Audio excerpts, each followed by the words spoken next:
الله فيكم اللي تعطينا الإجابة على إجابة، لخاطر هو الكلام هذايا مالوزمون ماهوش دقيق. احنا ساعة باش نحكي لك على الجانب القانوني والجانب معناها الترتيبي في التعامل. الجانب القانوني يقول لك تتعامل وتصحح الاتفاقيات مع النقابة الأكثر تمثيلية.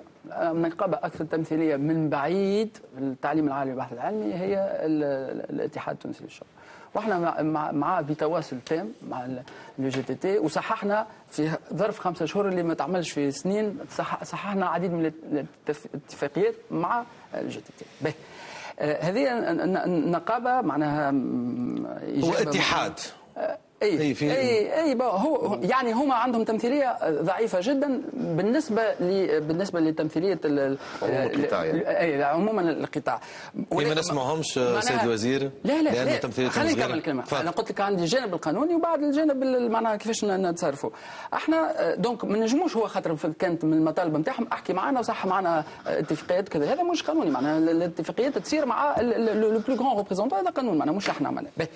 ثاني حاجه، احنا اللي تفاجئنا منهم، احنا استدعيناهم. احنا ما حكيت لكم مره اخرى عندنا تمشي كامل لاصلاح منظومه التعليم العالي والبحث العلمي، وفي هذا عملنا لجان وطنيه. احنا استدعيناهم للجان الوطنيه، انا مصح انا بيدي، معناها انا استدعيتهم باش يشاركوا وهما رفضوا باش يشاركوا.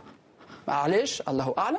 احنا حبيناهم يشاركوا معنا في اللجان انطلقت من جانفي وباش تخدم حتى لشهر جوان، خاطر احنا 30 جوان عندنا المؤتمر الوطني لتفعيل اصلاح التعليم العالي والبحث العلمي، وهذا معناه مهم جدا، وحبيناهم يشاركوا. هما رفضوا المشاركه، هذا هما حارين في هذا. ولهذا احنا مش صحيح الباب مسكر، الباب محلول وسمعناهم، ولكن مش نناقشوا معهم بصفه رسميه للاسباب اللي شرحتها. والنقطه الثالثه، كان ندخلوا احنا في التفاصيل نتاع مطالبهم ما همش متماشيه مع الوضع الحقيقي نتاع البلاد، مطالبهم كلهم ماديه.